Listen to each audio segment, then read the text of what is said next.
அதில் உயர்ந்தொரு ஆலமரம். ஆலமரத்தினிலே, அந்த அற்புத வனத்தினிலே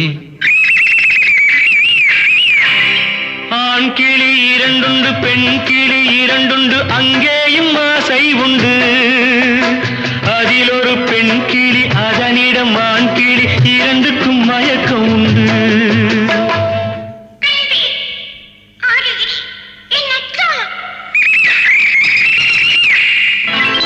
கடவுள் அமைத்து வைத்த மேடை இழைக்கும் கல்யாணம்.